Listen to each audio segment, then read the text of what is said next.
going to be going over loops today. And so hopefully we'll start actually I should start all the way at the very, very beginning here.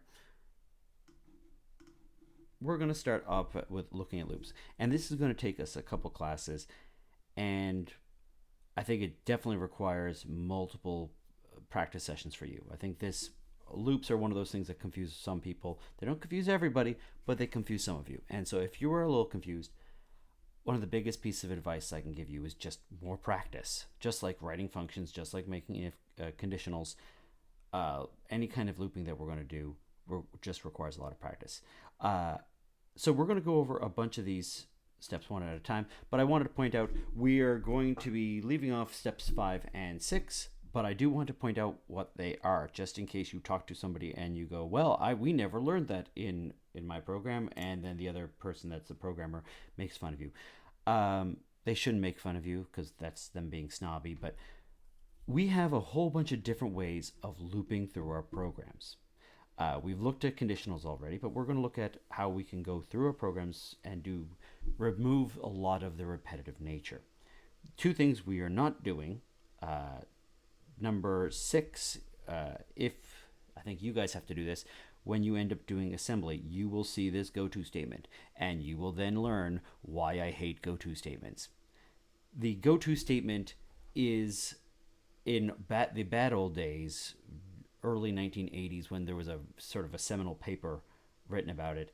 The go-to statement was considered, essential for all programming languages, so that you could go to any line of your code. You can just teleport to it at any point in time, rather than going through a function and calling a function, rather than having some kind of thing like a for loop or a while loop, rather than all these formalized structures. You just say, I'm going to go to line 497 and start executing some code.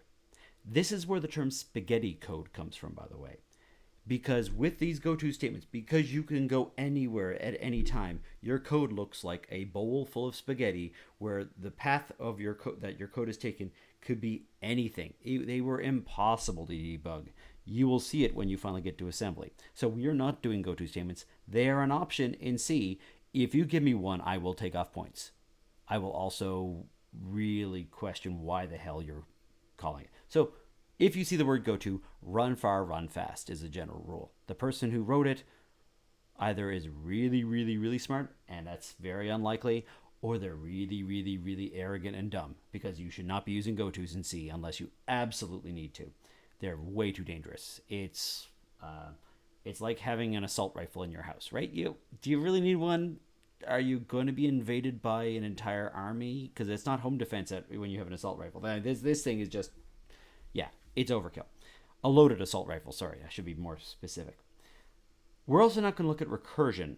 I think I mentioned it briefly when we were looking at functions. Recursion allows you can have a function call itself, and as long as you have some parameter, like one of your variables going in, one of your parameters changing each time, you can have it so that eventually it will stop, and you can loop through your code with that. That in itself, as a means of programming, it's spooky to no end. I find it very intuitive. I understand it, and like 10%, 20% of you have this weird gene for understanding recursion, and the rest of you will have a really hard time. And it's not a matter of intelligence or anything else like that. It's just hard to understand. We're not going to be doing it, but if someone talks about recursion, it just means the function calls itself over and over again until it stops. And it's another way of looping through our code. So let's do a couple little announcements. Exam 2, will be designed soon. It's going to go up to strings. I wanted to give you advanced warning before, just in case you're relaxing. It's going to go up to strings, so we have a couple more different topics that we're going to be covering before Exam 2. We should have already done Exam 1 by now. But just to remind you that one of the ways to get back up to speed with this class is to make sure you do the assignments, you do the labs, you get more practice. You do the in-class exercises that we're talking about. I just like reminding people because I don't get to see you in person like I would normally. Number 2, I'm going to presume by this stage, and it's not necessarily the case, but every term I always get some. that we probably have somebody cheating at some point in time. Some terms are better than others, but let me preamble this because I've had enough experience teaching that I'm sort of expecting this.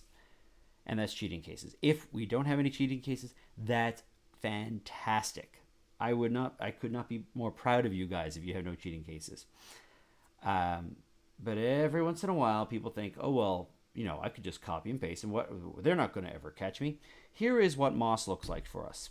Yes, it is that ugly in terms of the color scheme.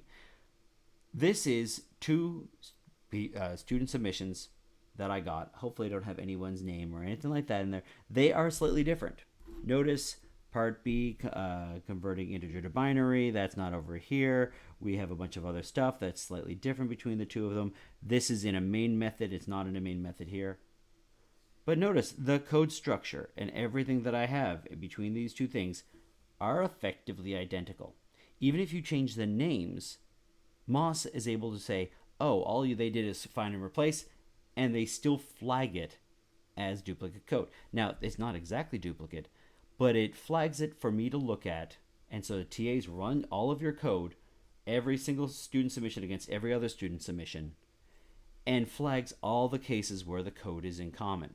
Even if, for example, I have a start value of 87 here, I don't have a start value at all here, even if the two pieces of code are not identical, it is really clear that this is a copied case, right? This is what we end up seeing.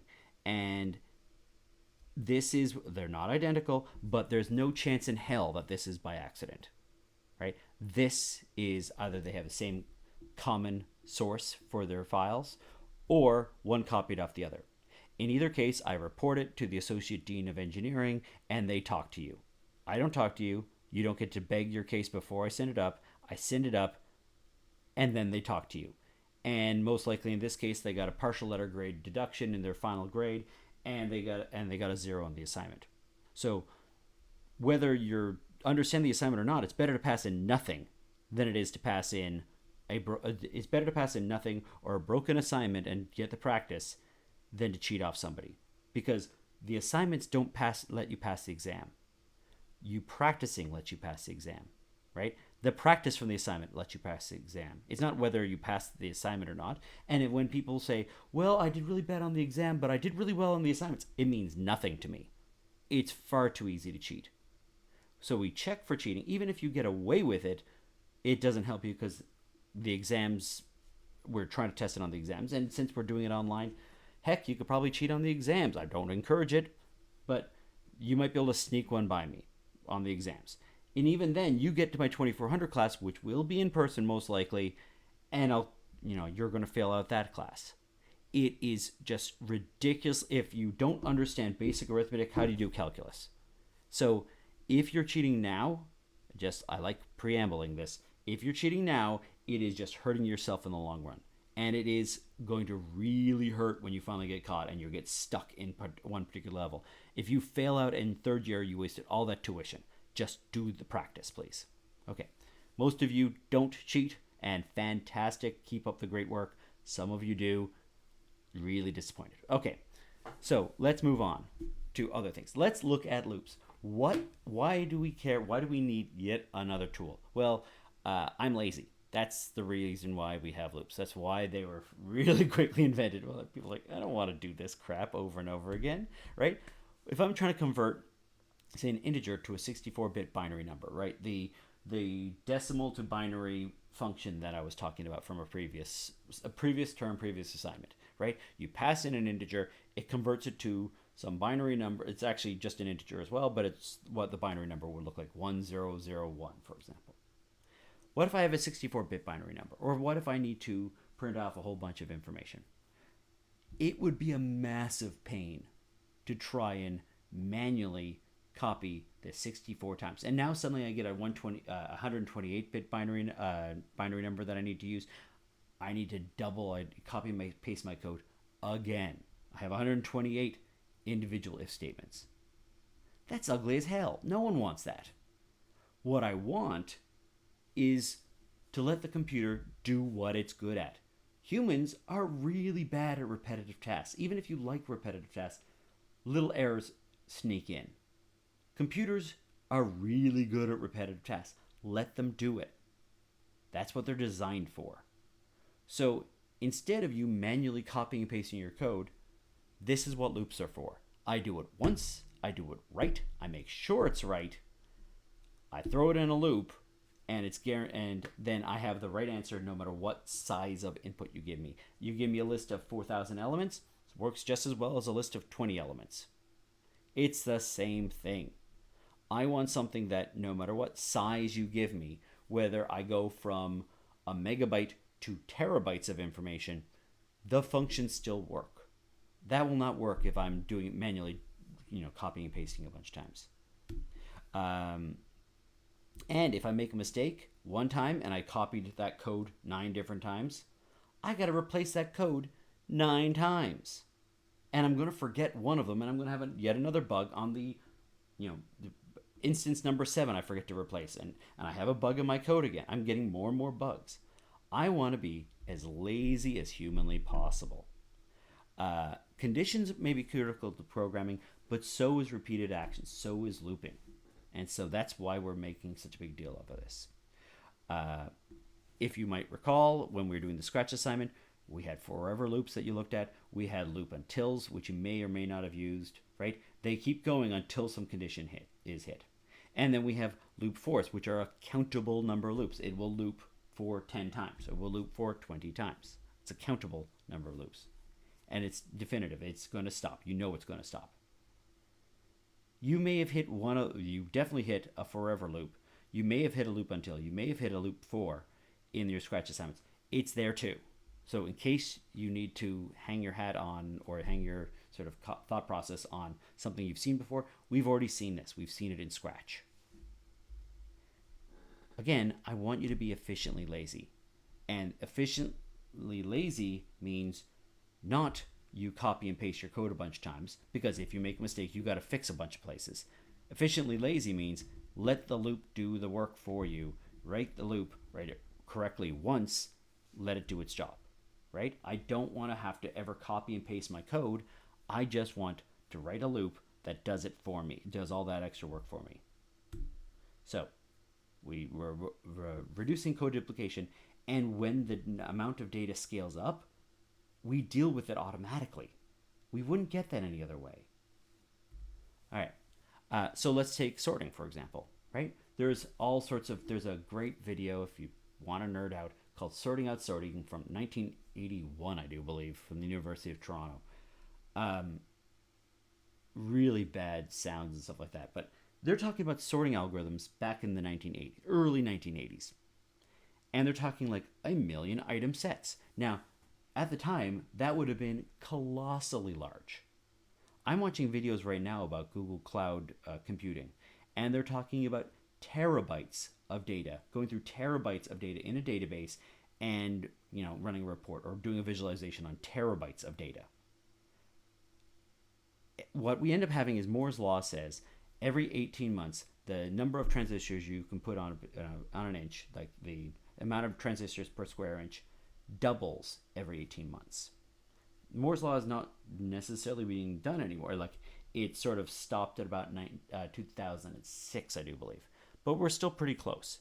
Approximately every 18 months, the number of transistors you can put on a chip, therefore the number of bytes of memory that you can store, also the computational power that you get, and a bunch of other things, doubles every 18 months. That is a crazy sort of acceleration. It just keeps on doubling and doubling and doubling.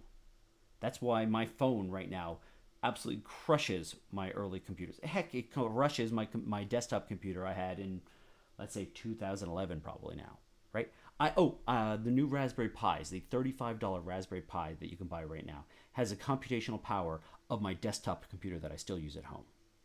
Because my desktop computer, I bought it in 2011, a Raspberry Pi for $35 has as much or more computational power than that computer does. Okay, as a result, when these numbers are getting bigger and bigger and bigger, I might worry about a list of 5 numbers, but what if I have 20 terabytes of numbers? What if I have 20 gigs. Let's keep it something small, right? Every 18 months, that could double again. I need something that generalizes. The only thing that's going to double in speed, double, is not just the amount of memory that I have, but the speed of my computer will double in every 18 months. So it sort of cancels itself out. As long as I have a loop and the program is doing all that work, I don't have to worry about this cycle. If I'm manually doing it, I'm really in a world of hurt, because the amount of data I'm going to be dealing with is going to double. A loop essentially just says, keep doing this set of actions over and over and over again until a particular condition is met. Now, I actually wanted to have an image of this, and I completely forgot to leave this, put it in. I might put it in after the fact, after this video. If anyone that plays music around here has seen it, well, or video games or any number of other things, you've seen loops all over the place. When you're playing music, if you go to DC à la Fin, you loop around in your music piece. There's a way of indicating when you loop around and how many times you loop around, or what the condition is when you loop around. We've seen it in our daily lives in other places. But this is how we're going to do it in C. So we have a condition. When the condition is met, we stop looping. Otherwise, we keep looping. The condition can be part of the loop, and it can also be part of the loop. So the condition, as we've seen in control structures, can be part of the loop. Okay, fine. And it can also be the part of the code looping over. I can put an if statement around my loop. So if this is true, then do my loop. I can also put an if statement inside of my loop. That's also fine. Because I now have if statements and I have loops and I have functions, there's a lot more stuff that I can do that I couldn't do before. Okay. Like a control structure, like an if statement, I have scope. I have these curly braces. And that defines where a variable lives and dies. Right? It also defines what's in the loop, what's being looped around. And just like if statements, I technically don't need curly braces if I have a single line. Please don't do it. Just put your curly braces in. Every once in a while, I'll leave it off, but for an example, or if I run out of space. But come on, just put them in. Just make your life easier, because it'll bite you later otherwise. Again, variables live and die within your loop, and that's one of the reasons why we have these curly braces. You can see where that variable is going to be created and when it's going to be destroyed. So here's my syntax. I have some while. I have a condition. It looks exactly like an if statement, by the way, if you couldn't tell.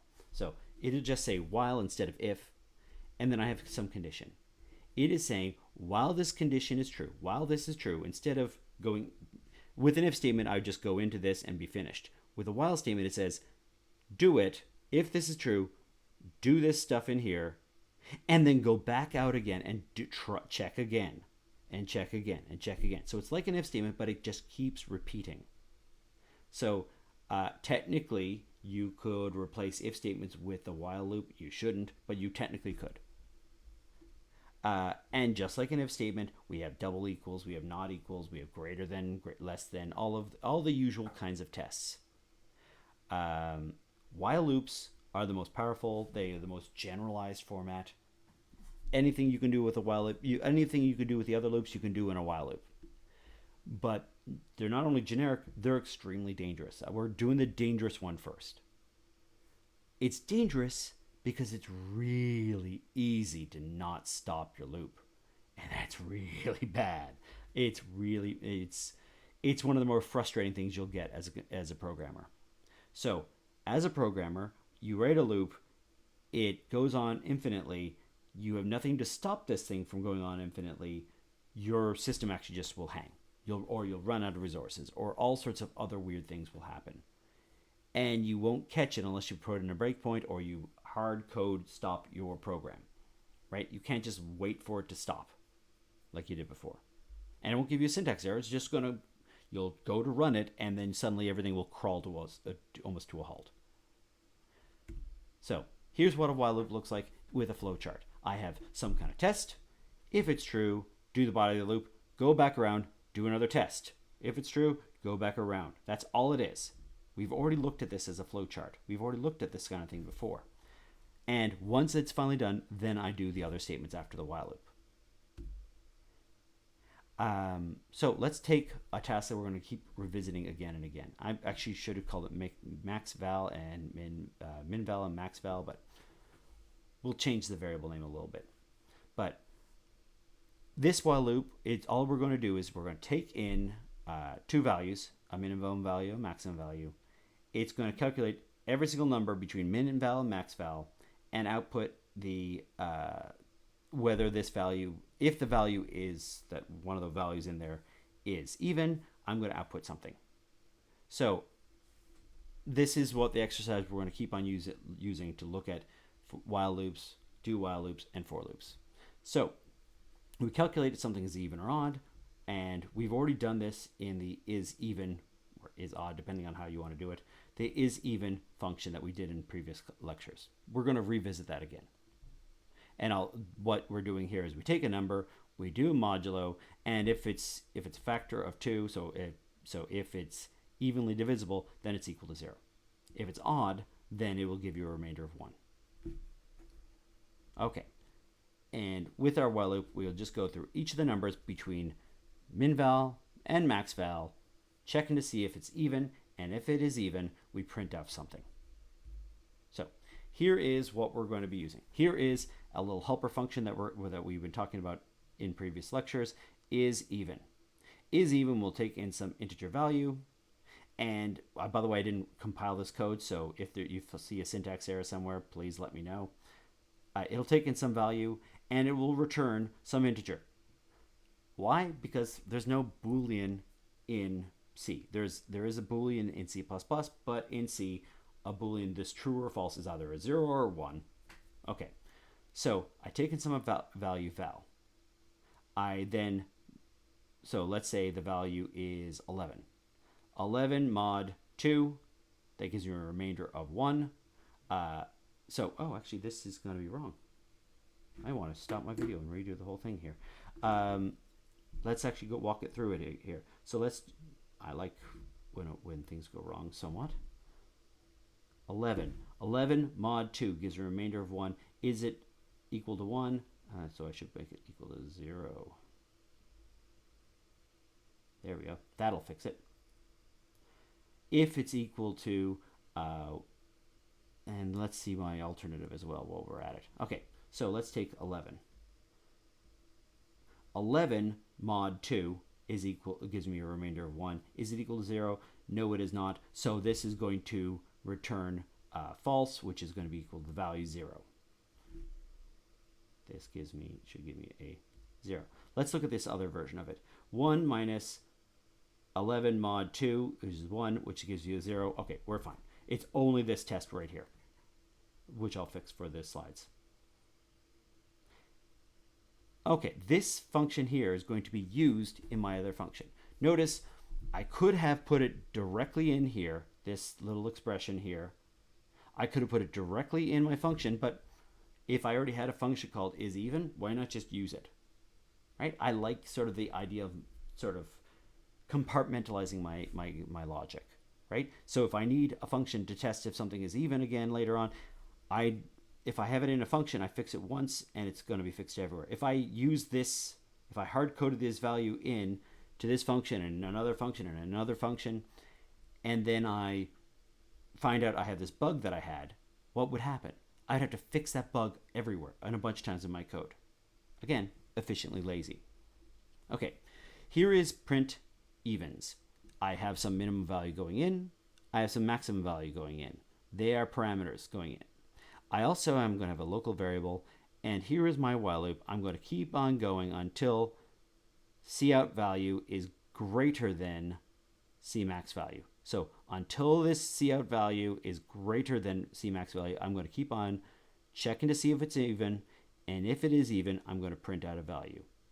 And then I'm going to increase cout value and loop around again. We'll do it slowly, but here is what my input's going to be. I'm going to be testing it on 1 and 20.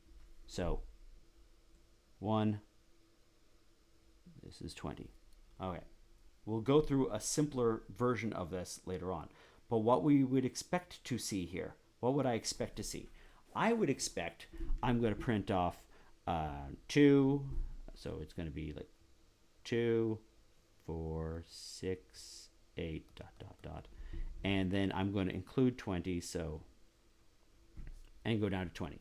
And then I'm going to stop. That's what I would expect this thing to do. We're going to go line by line, so in case you're a little confused, we'll go line by line. But let's have a look at this. But this is what my expectations are. I have a hypothesis, if you will. I think it's going to do this if I did it right. So let's go through the explanation of our code. First up, step 1, I'm going to make 3 variables. 2 of them are input parameters. They're just parameters. They're still variables. They still live and die within this function. cminval does not exist anywhere outside of this function, but it gets set at the very beginning. So this value is 1. This value is going to be 20 in our example before.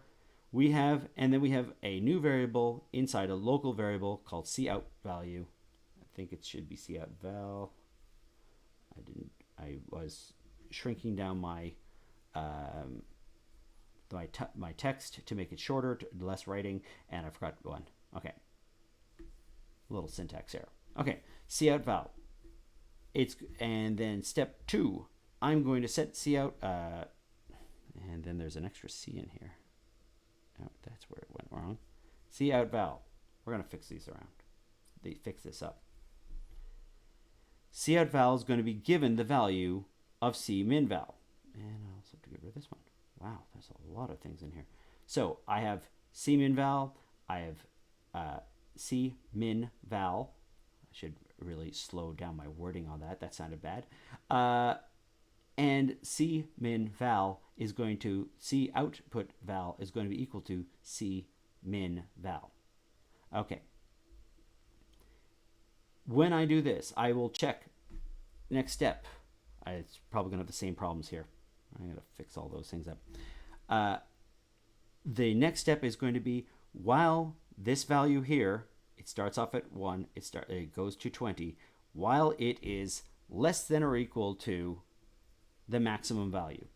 This case 20, this case 1, which is my starting point. If that's true, I'm going to go into this function. So this is that's the first step. If it's less than or equal to cmaxval, I go into the function. All right. Then I do my if statement. So I'm going to go into it the first time. Then I do my if statement. If the value starting is 1 at first, if the value here, right now it's for the first time through the loop, it's 1. Is it even? No, it is not even. So if it's not even, I'm going to skip ahead and then just do this last step. I'm going to, but let's say it's going to be equal to the value 2. Is even for the value 2, then I will go into my printf statement and print out the value 2.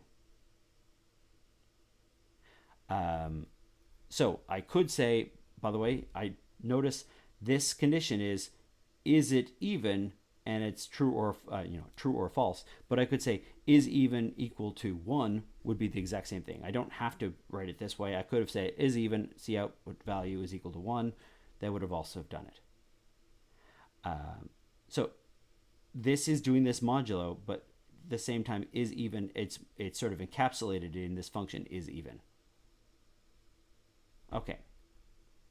So if the output value here is 2, cout val is 2, is even is going to be true, and therefore I'm going to print off 2. Then the next time through the loop, it'll print off not 3. It won't print off 3 at all. It'll increment again. It'll print off 4, then 6, then 8, then until my stopping condition. My stopping condition, so here's my 4, right? The step 4, just checking to see if it is even or not. And here's step 5, printing off something if that if statement is true. Step 6 is I keep checking to see, every time I finish this up, I loop back around again. And I check to see if cout value is less than or equal to cmax value. If it is, I just keep on looping. So if cmax value is now equal to, we said cmax value was 20, and then this was 1. What do I get? I would loop around again, and it would go from 1 to 2 to 3 to 4 to 5 to 6 to 7, all the way up to C max value of 20. Hey, I still go into this. When C output value is equal to 20, still less than or equal to C max val, I go in again. I output the value 20. C output value is equal to 21. I loop around again one last time, and now it's greater than C max val, and then I finish. Once it's greater than 20, I finish off my function. Okay. I'd like to point out, notice we have this thing right here. I use less than or equal to. Why did I not just use double equals? Well, if I did do double equals, and let's say I'm acting all crazy here, and I accidentally put in the parameters wrong. So instead of 1 and 20, I put in 20 and 1. Easy enough to do, right? You accidentally type in something. Very much like me accidentally not removing those UEs everywhere, right? If I did that, what would end up happening? If it was 20 and 1 instead, I would go from 20 to 21 to 22 to 23 to 24 to 25 to 26, all the way up to the largest possible integers, loop back around, go through the negative numbers until I got to the value 1 here. I'd effectively have an infinite loop. If it's not infinite, it's going to print out a whole lot of stuff I didn't want. Because what I really need is it less than or equal to? If I have to make it exactly equal to C max val, I could miss the mark with simple little errors. It's always better to use, or almost always better to use, is it less than or equal to? Not strictly equal to, or strictly not equal to. Because you can have other errors where you have an infinite loop or almost infinite loop if you're testing for not equals, for example. Okay, so that's the reason why if C min val, there's nothing proving or forcing C min val to be strictly less than C max val. You could have accidentally reversed the variables. And if you did, you're going to get a wrong result. And so this is a lot more defensive way of programming. All right. Notice my C output value, just before I'm done, before I go through my loop again, I need to increment C out value. If I don't, what happens? C output value starts at 1, and then it stays at 1, and then it stays at 1. If I do not have this step right here, this C output value here, if I don't have this, I have an infinite loop. It's going to keep on checking, hey, is it less than or equal to max val? Yeah, it's never changing. It stays at 1, and it's 1, and it's 1, and it's 1, and it just keep on repeating over and over and over again until you forcibly stop your program. That's an infinite loop. That's what we're trying to have you avoid. So here is not all the steps. We're going to take our values and we're going to do, I think we're doing 1 and 6, but we'll have a look at it. Well, we'll do the first one. And we're going to see what the output is. So here's my min value, 1 and 5. 1 and 5. Okay. So what would I expect this thing to print off? I expect print off a 2 and a 4, not a 5 because it's not an even number, and not a 6 or any other numbers. It's just the numbers, the even numbers between 1 and 5. There's 2 of them, 2 and 4. So I can walk through my program like this, and the first step, my C output value is going to initially start off with the value 1. Next step, I go into this, I check to see if 1 is less than or equal to 5. It is less than 5, so great.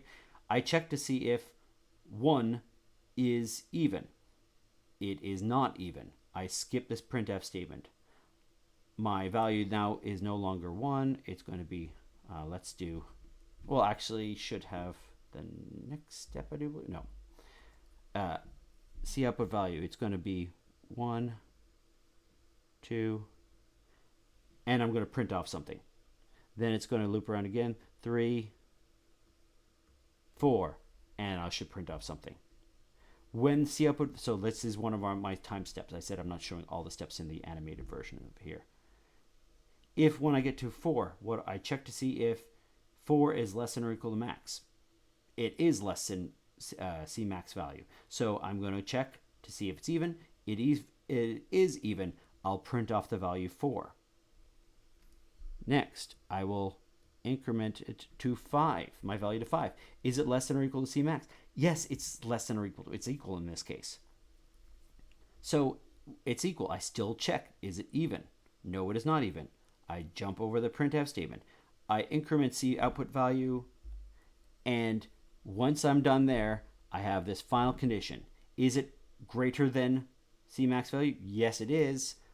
I'm done with all of this thing, and my function ends. So I print off the 2, I print off the 4, I stop when C output value gets to 6.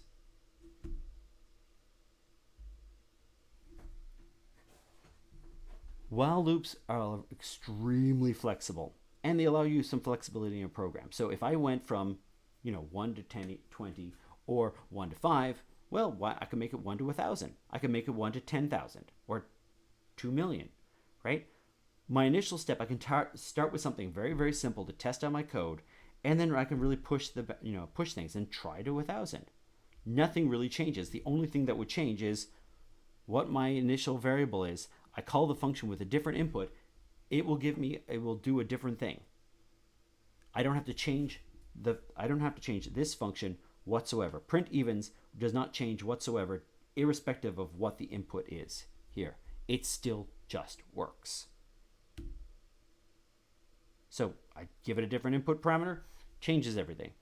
But I don't have to recode stuff. I can be lazy. And remember, this is a computer doing it. 20,000 loops is nothing. You won't even see it. You won't notice it. You won't even slow down the computer. You couldn't even time it if you wanted to. If you put a timing information in there, you will not see 20,000 loop iterations. It won't even slow down the processor enough to show a difference in milliseconds. The thing that's actually slowing this thing down is actually that print statement. The printf statement is actually the slowest thing out of the entire process. If you did 2 billion elements or 2 billion numbers or something like that, it still would be the printf statement that slows everything down, not the loop. We can deal with really large numbers without really even noticing, provided you have a loop. And that's the reason they're just so flexible. They're so useful in that case. Okay, so I want you to try out an exercise here. We're going to go over the first one. But I want you to try out an exercise of printing every third number between two numbers that go into your program, that user read in numbers that go into your program. So the user types in 2, they type in 10, your program is going to spit out 2, 5, 8, not 10, right? Every third number between starting at 2 going, and so it would be, notice it's not divisible by 3, it is every third number. So 2, 5, 8. If I give you, if it was 2 and 11, it would do 2, 5, 8, and 11. Okay, that's one exercise to try out. Exercise number 2 to try and write out is, I want you to write a while loop that takes in the gets the user to input a value between 0 and 10, and if the value is not in that range, is not an appropriate value, keep asking the user for input. So you get the user to type in a value between 0 and 10, and if they put in anything other than number between 0 and 10, just keep on asking them for a value. So if they put in -2, ask them again for the number. That's one of the standard ways that we do for making sure the user input is correct. We put it in a loop, and if it's not the right kind of value that we expect, curse at the user.